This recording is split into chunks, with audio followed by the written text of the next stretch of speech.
마가복음 11장 12절부터 14절, 20절부터 25절. 이튿날 그들이 베다니에서 나왔을 때에 예수께서 시장하신지라 멀리서 잎사귀 있는 한 무화과 나무를 보시고 혹 그 나무에 무엇이 있을까 하여 가셨더니 가서 보신즉 무화과 나무 외에 아무것도 없더라. 이는 무화과의 때가 아님이라. 예수께서 나무에게 말씀하여 이르시되 이제부터 영원토록 사람이 내게서 열매를 따먹지 못하리라 하시니 제자들이 이를 듣더라. 그들이 아침에 지날 때에 무화과나무가 뿌리 채 마른 것을 보고 베드로가 생각이 나서 여짜오되 라삐어 보소서 저주하신 무화과나무가 말랐나이다. 예수께서 그들에게 대답하여 이르시되 하나님을 믿어라. 내가 진실로 너희에게 이르노니 누구든지 이 산들어 들리어 바다에 던져지라 하며 그 말하는 것이 이루어질 것을 믿고 마음에 의심하지 아니하면 그대로 되리라. 그러므로 내가 너희에게 말하노니 무엇이든지 기도하고 구하는 것은 받은 줄로 믿으라. 그리하면 너희에게 그대로 되리라. 함께 했습니다. 서서 기도할 때에 아무에게나 혐의가 있거든 용서하라. 그리하여 하늘에 계신 너희 아버지께서도 너희의 허물을 사하여 주시리라 하시니라. 아멘. 예수님의 행적 안에서 열매 맺지 못하는 무화과 나무를 저주하신 그런 행적이 나옵니다. 여러분, 나무 하나를 무슨 저주했는 게 뭐 대단한 거라고 이게 성경에 기록이 되겠습니까? 두 가지 뜻 때문에 이 말씀이 여기에 기록이 되어진 것 같습니다. 첫 번째는 이 무화과 나무는 이스라엘을 상징한다라고 하는 것입니다. 왜 이 무화과 나무를 이스라엘을 상징하느냐? 무화과 나무는 꽃이 피지 않고 열매를 맺는 나무입니다. 그래서 무화과예요. 무화. 꽃이 없이 열매를 맺는다. 봄꽃이 굉장히 화려하지 않습니까? 네, 그렇게 꽃이 피고 난 뒤에 꽃이 떨어진 자리에 보통 다 열매를 맺는데 무화과는 꽃을 피우지 않고 열매를 맺는다. 화려하지 않지만 화려한 꽃이 없지만 열매 맺는 그런 것을 상징해서 그것이 기해서 이스라엘은 그것을 자기 나라의 상징 심볼로 삼았습니다. 우리나라를 상징하는 꽃이 뭡니까? 무궁화입니다. 왜 우리나라는 무궁화뿐 아니라 여기 딴 꽃도 많은데 굳이 무궁화를 우리나라의 국화로 삼았습니까? 무궁무궁 핀다고. 하루하루 꽃은 붉은 꽃이 3일 열흘을 가는 것이 없고 권력이 10년 가는 것이 없다 그러는데 무궁화는 피고 지고 또 피고 무궁화라네라고 하는 말처럼 그렇게 계속 핀다고 무궁화를 우리나라에 상징하는 그런 꽃으로 삼았어요. 그래서 질긴 생명력을 5,000년 역사, 길게 7,000년 역사를 이해하는 분도 있는데 어쨌든 그런 긴 역사를 이어오면서 계속 이민족이 이 땅 가운데 뿌리 내리고 살아있는 것입니다. 할렐루야. 자, 그런데 주님이 이 무화과 나무를 저주하신 첫 번째 뜻은 바로 이스라엘에 대한 저주를 말하는 겁니다. 여러분, 복음이 이스라엘에 와서 주님이 이스라엘에 왜 복음을 왜 주셨습니까? 아브라함부터 시작해서 이스라엘 민족에게 왜 특별한 관심을 주시고 지금까지 이들을 진리로 보존하시고 이끌어 가시고 예수님 당시까지 그렇게 붙들어 주십니까? 예. 선민 삼으려고요. 거룩한 백성을 삼으려고. 거룩한 백성 삼아서 뭐 하려고요? 거룩한 백성 삼아서 그들을 통해서 땅의 모든 족속이 너로 말미암아 너 백성으로 말미암아 복을 받으리라. 할렐루야. 그걸 이루시려고 이스라엘을 당신의 백성으로 삼고 눈동자처럼 지키면서 때로는 다루시고 그렇게 해서 지금까지 붙들어 오신 겁니다.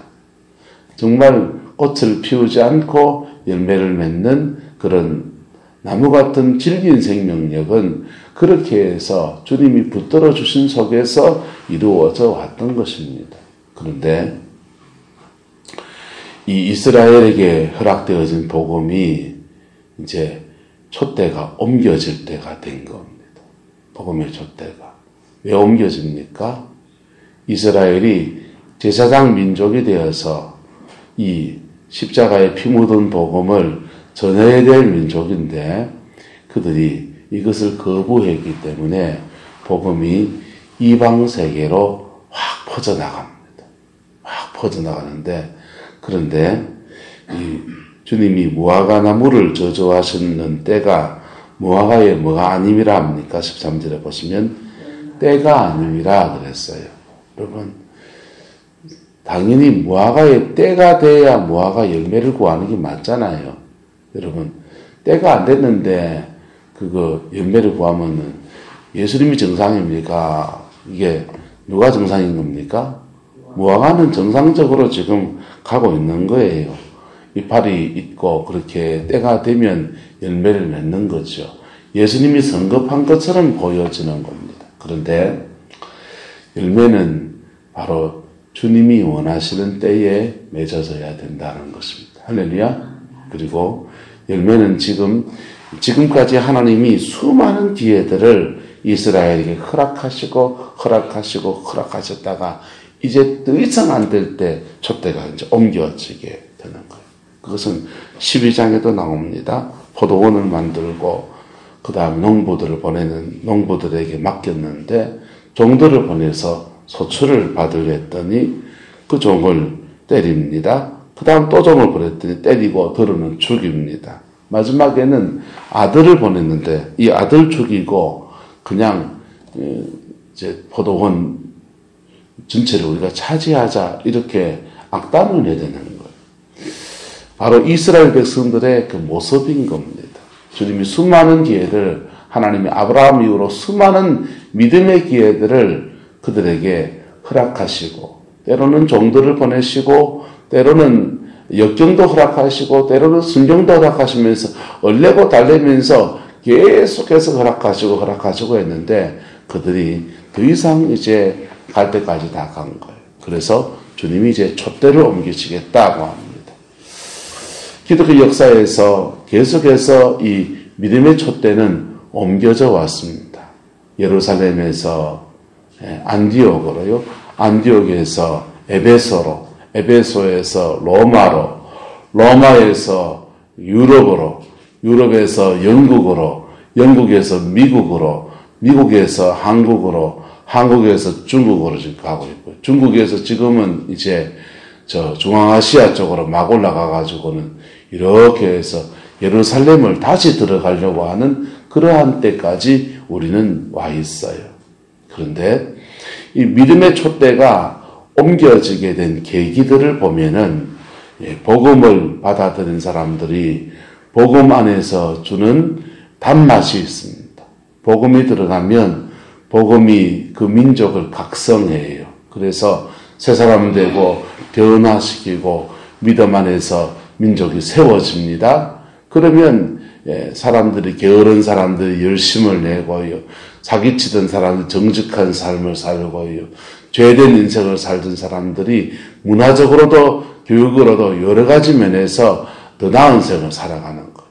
그러다가 한 대, 두 대, 한 세 대, 네 대쯤 넘어가면은 이제 복음의 알맹이는 사라져버리고 껍데기만 남는 그런 일들이 일어나게 돼요. 복음의 알맹이는 뭡니까? 예수 그리스도를 만나고 할렐루야. 십자가의 사건을 경험하고 할렐루야. 성령을 체험하고 할렐루야. 새 인생을 살아가고 할렐루야. 이게 복음의 핵심이에요. 복음의 껍데기는 뭡니까? 근면한 삶을 사니까 돈의 물질의 축복을 받고 그리고 교육이 늘어나고 문화적인 것이 증가되니까 관계가 좋아지고 행복한 삶을 살고 이거는 복음을 통해 주어지는 열매이고 그런 문화들입니다. 그런데 이 달콤한 복음이 주는 문화들 속에서 인간의 그 죄인됨과 그 죄인 속에서, 죄성 속에서 십자가 앞에 내가 똑바로 서야 될 존재라는 것들과 복음의 핵심을 잃어버리는 일들이 일어나거든. 심지어 교회를 통해서 돈벌이가 되기도 하고 그런 일들이 생겨나게 될 때 하나님이 참다가 촛대를 썩 옮겨버리게 돼. 촛대를 썩 옮겨버리면요, 여러분, 예루살렘에 있던 촛대가 안디옥으로 옮겨지고 주님이 그들에게 또 회개할 기회를 주시다가 그렇게 더 이상 되지 않을 때 AD 70년에 로마의 티토 장군이 와서 예루살렘이 완전히 함락해버려요. 복음이 안디옥에 왔다가 에베소로 넘어갑니다.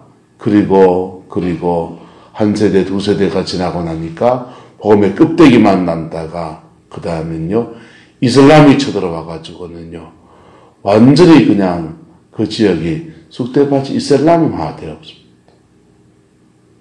안디옥 같은 복음이요, 로마로 넘어가는데 역시 이슬람의 침공 속에 에베소가 완전히 그냥 박살이 나버려요. 완전히 지금은 이교도의 땅이 되어져 있습니다. 로마에 들어왔던 복음이요, 유럽으로 넘어가고 난 뒤에 로마는요, 게르만 민족이 침투해 들어오면서 로마는 완전히 무너졌다가 그 다음에 다시 조금씩 회복되어진 여정을 가는 거예요. 유럽에 왔던 복음이요, 복음 안에서 진실한 믿음의 열매를 맺기보다는 교회 때문에 이권 다툼하고 그냥 복음을 오해해서 사람들 죽이고 별일이 다 일어났더니 유럽에 지금 교회라고는 찾아보기가 어려운 시대가 되어버렸어요. 영국에 복음이 그렇게 강력하고 아프리카를 선조하고 아메리카를 선조하고 그랬던 나라들이었는데요. 복음 안에서 그들이 점령한 나라에 복음의 사명을 잘 감당하지 못했더니 어느 순간 지나버리니까요. 지금 영국은 우리는 그래도 성탄절이라고 하고 크리스마스라고 하잖아요. 크리스마스라는 말이 무슨 뜻인 줄 아세요? 크리스는 그리스도를 말하고요. 마스는요. 예, X하고 뭐 이래놓으니까 사람들은 엑스마스 이 무슨 뜻인가 하는 X는 그리스토스를 말합니다. 라틴어의 영이에요. 그리스도를 말하고요. 마스는 예배라는 뜻이에요. 그리스도를 예배하는 날입니다. 크리스마스를 그리스도를 예배하는 날로 사람들이 지키는 사람이 별로 없어요. 문화적으로는 겨울 동안에 여름에 휴가 보내고 여가 활동이 많아지니까 겨울에 휴가 보내고 하니까 겨울 동안에 휴가를 보내는 날인데 이 크리스마스, 그리스도를 예배하는 날, 이름이 거북하단 말이에요. 그들에게는. 그래서 윈터블데이, 겨울 축제 이래 바꿔놨어요. 지금 그런 시대에 우리는 살아가고 있습니다. 지금 근데 위기는 뭐냐? 한국교회도 지금 촛대가 갈랑갈랑한 거예요. 한국교회의 믿음의 촛대가 지금 1990년대를 기점으로 해서 확 넘어가기 시작해가지고요. 중국의 처소교회들이 그 복음의 순수성을 지키는 신앙을 시간 지나서 단련된 사람이 중국에 확 복음이 좀 받으면서부터 해서 그 시점부터 해서 한국교회는 쇠퇴의 열악을 걸어가고 있습니다. 우리는 아직 복음의 그 샴페인을 터뜨릴 만큼 그러한 때도 아직 오지 않았어요. 저 북한에서 한 방 빵 해버리면 한국은 그냥 푹 주저앉아 버린 그런 나라라고요. 그런데 우리는 지금 너무 많은 것을 누리면서 복음의 그 중심축을 놓치고 있다는 거죠. 여러분, 하나님이 택한 백성 버리지 않는다 그랬는데 이상해요. 복음이 들어가고 한 세대, 두 세대, 세 세대를 넘어가면서 버려지는 현상들이 민족 안에서 일어나는 거예요. 주님이 무화과 나무를 저주했더니 그 저주한 무화과 나무가 아침에 뿌리채 말라 버렸습니다. 더 이상 열매를 맺을 수 있는 기회를 잃어버린 것처럼 되었습니다.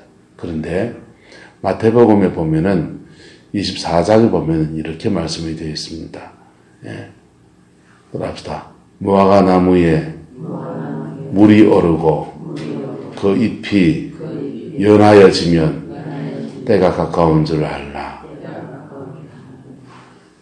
다시 한참을 지나서 그것이 회복의 때로 넘어간다는 거예요. 촛대가 옮겨져서 완전히 무너진 그 나라가 다시 회복이 되는 여정으로 간다는 거예요. 1945년에 예루살렘이 이스라엘이 회복이 되고 그리고 그들의 고토에 뿌리를 내리고 그렇게 살아갑니다. 그래서 세계에 깨어있는 사람들은 이스라엘을 주목해 봐요. 왜? 이스라엘이 인류 역사의 마지막 종말의 시간표를 나타내는 민족이에요. 저 민족